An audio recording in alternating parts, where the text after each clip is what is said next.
Kaji yaitu 6 amalan untuk menggapai surga. Ibu ditanya, ibu ini pingin masuk surga atau pingin banget masuk surga? Pingin banget. Kira-kira dosa kesalahannya masih banyak atau tinggal sedikit? Pingin banget masuk surga. Amal kebaikan ibadahnya sudah baik dan sempurna atau belum? Masya Allah ya, amal kebaikan ibadahnya belum sempurna. Dosa kesalahannya masih banyak. Pingin banget masuk surga. Semoga Allah memberkahi dan merahmati kita semuanya. Karena memang kita masuk surga bukan karena amal kita, tetapi karena rahmat dari Allah Subhanahu wa taala.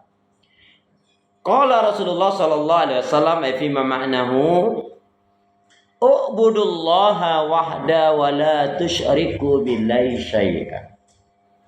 Watruku ma yaqulu aba'ukum awatarku ma yaqulu aba'ukum wa ya'muruna bis-shalah wasidqu wal afaf wasillah. Al-Bukhari.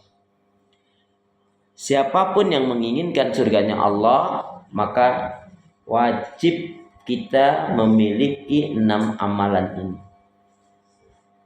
Apa itu? Boleh ditulis, dicatat, diingat-ingat karena nanti semester kemarin. Yang pertama, u'budullaha wahda wa la tusyriku billahi syai'an. Yang pertama, wajib beribadah kepada Allah, mengesahkan, mentauhidkannya dan tidak syirik. Wajib beribadah kepada Allah, mengesahkan, mentauhidkannya dan tidak syirik.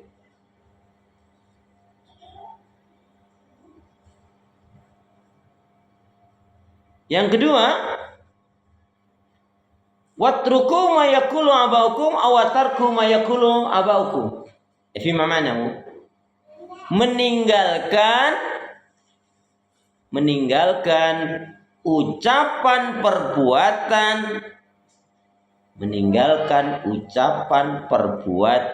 keyakinan, ajaran tradisi nenek moyang.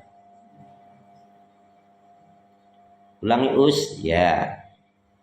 Meninggalkan ucapan, perbuatan, keyakinan, ajaran tradisi nenek moyang. Bagaimana nanti kita akan kaji. Number 3. Yang ketiga, aqimis shalah wa ya'muruna bis shalah, mendirikan sholat. Mendirikan sholat. Itu harus ingat ya. Itu harus ingat sholat yang hendaknya betul-betul perhatikan, terutama sholat zuhur. Sholat yang hendaknya betul-betul diperhatikan, terutama sholat zuhur, asar, maghrib, isya dan subuh. Itulah sholat yang hendaknya betul-betul diperhatikan, terutama sholat zuhur, asar, maghrib, isya dan subuh. Islam, isya, subuh, luhur, asar, maghrib. Islam hilang i-nya jadi Islam. Islam hilang S-nya jadi hilang. Islam hilang S-nya jadi Islam. Sudah enggak Islam. Jadi minimalnya orang Islam itu ya 5 waktu dilakukan. Bu, makanya ibu kalau punya tetangga, punya saudara, tetangga ibu atau saudara ibu kok, mohon maaf ya, dia punya suami kok, suaminya sholatnya berantakan, pelitnya 17 setan, suka ngegampar, nggak baik perilakunya, gampang marah, gampang emosi, jarang ngasih duit. Bu, kasih tahu sama teman ibu, tetangga ibu itu yang punya suami seperti itu nggak baik sama dirinya, suruh buat kopi pakai campuran doa cyanida, campuran doa biar menjadi ruqyah. Cyanida, serem, atut aku malah ngeracun. Ini ngajari sopo itu. Astagfirullah. Ya Allah, ya Allah. Ih, serem. Astagfirullah. Yang keempat wasidaqu. Asidaqu. Apa asidqu? Asidqu apa? Asidqu apa? Ini kelihatannya bukan orang Arab nih. Asidqu berlaku jujur. Lu pernah kan dengar itu keterangan hadisnya apa? Alaikum bisidqi, hendaknya kalian berlaku jujur. Hendaknya kalian berlaku jujur. Kenapa? Jujur itu dicintai oleh Allah, disukai oleh manusia, membawa kebaikan, mengantarkan ke surga. Aminnya mana? Lama banget sih, harus diapa-apain dulu. Hendaknya kalian berlaku jujur. Jujur itu dicintai Allah, disukai oleh manusia, membawa kebaikan, mengantarkan ke surga. Amin. Dan jauhi oleh kalian dusta. Dusta itu dibenci oleh Allah, dijauhi oleh manusia, membawa keburukan, menyeret ke neraka. Bu, mohon maaf, biasanya yang suka berdusta suami atau istri? Apa dua-duanya ini parah banget? Saya ulangi, ibu-ibu biasanya yang suka berdusta suami atau istri? Ibu ini di majelis ilmu, tenangkanlah dirimu, jangan terburu nafsu. Ini disaksikan oleh malaikat loh ini. Jujur saja lah Bu. Sekali lagi, ibu-ibu, saya udah halus loh ini. Ibu-ibu biasanya yang suka berdusta suami atau istri? Dua-duanya parah banget. Gak ada baiknya dua orang itu. Sekali lagi, biasanya yang suka berdusta suami atau istri? Gak apa-apa ya. Kalau ibu bilang suami, masalahnya ada kelanjutan pertanyaan. Dulu nemunya di mana? Di pengkolan. Astagfirullah. Gak berkah bu hidupnya yang jujur itu. Hancurnya persahabatan, putusnya persaudaraan, hilangnya kepercayaan, hilangnya pekerjaan, hilangnya keberkahan hidup. Salah satunya gak jujur, berdusta. Tapi ada sih satu kejujuran yang apabila dilakukan oleh seorang laki-laki, seorang suami, istrinya malah marah-marah. Ada itu. Ini laki-laki suami Bu, kalau dia jujur malah suaminya marah. Ada nggak? Apa itu kira-kira? Apa? Kawin lagi? Oh gitu Bu. Mestinya kalau suami bilang, "Ma, ini kesempatan kamu jalan menuju surga gampang sekali." Apa ya Pak? Apa ya Bi? Kamu cukup ikhlas dan ridho mau berbagi. Oh iya apa ya?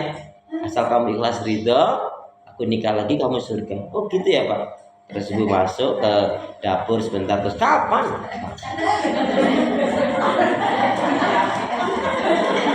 Kapan? Astagfirullah. Kira-kira suami jadi nggak? Berarti memang wanita itu serem ya. Di balik kelembutannya ada kesereman. Wow. Alhamdulillah di sini wanita-wanita yang salihah. Di sini wanita-wanita yang salihah.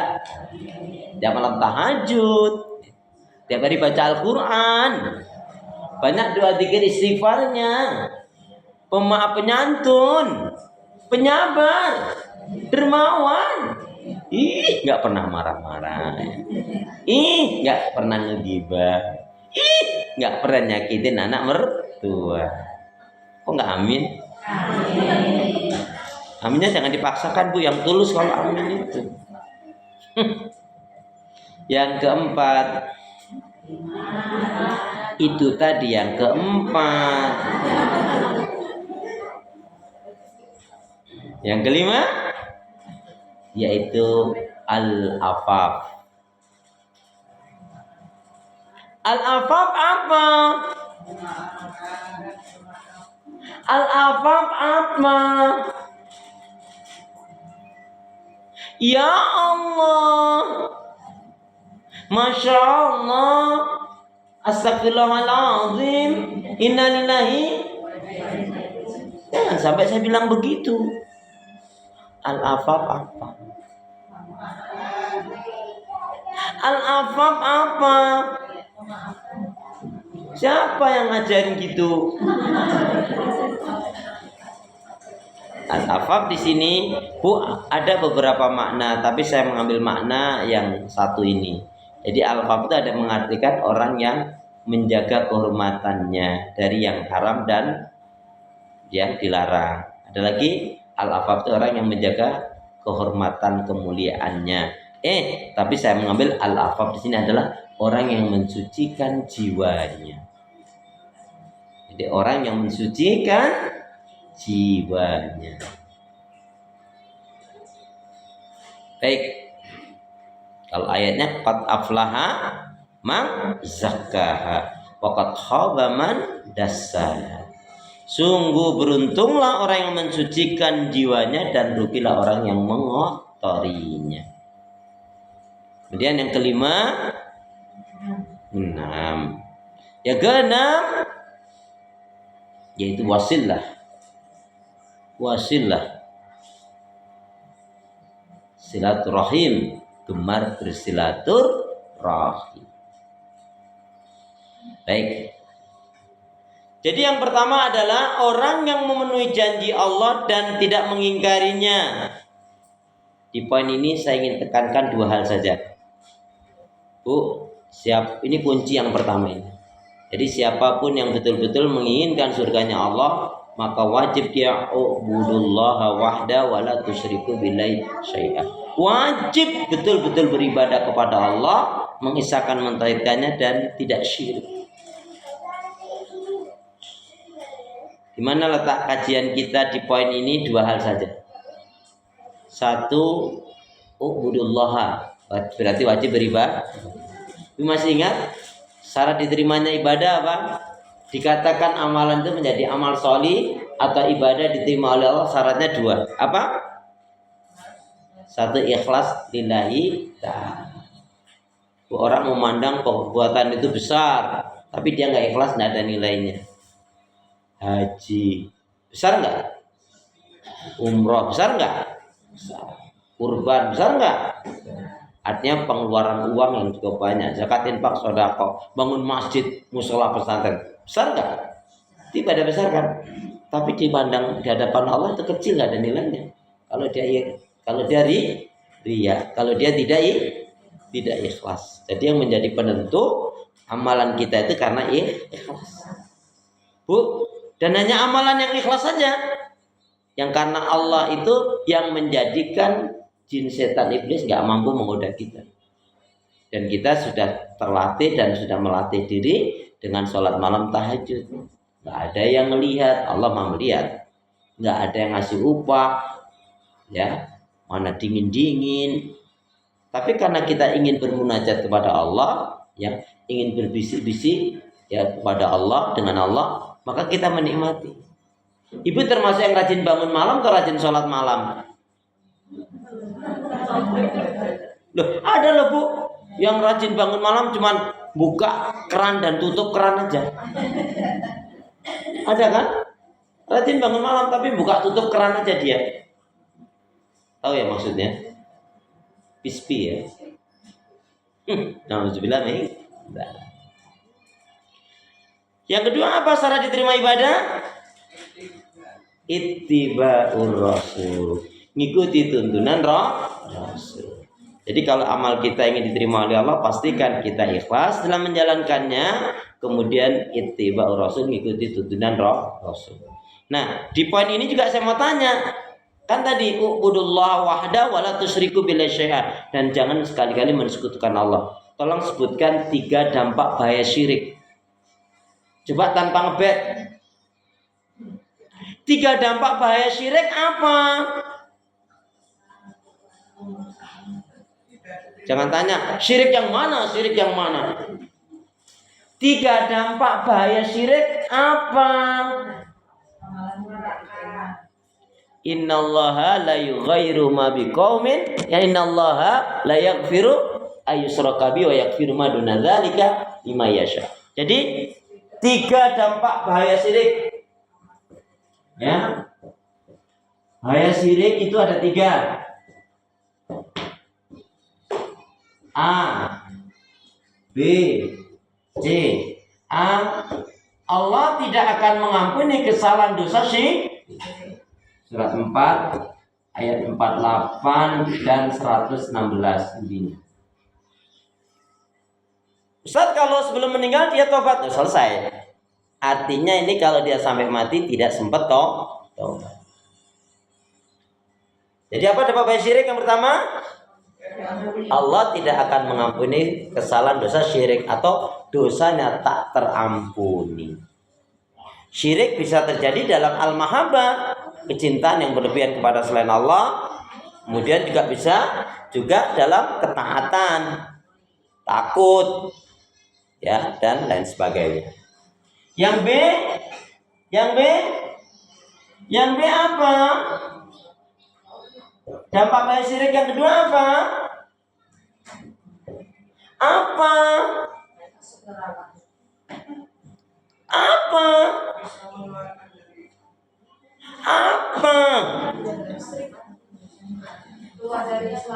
Ini ayatnya. Mbok yo dilihat toh, ya Allah, ya Allah.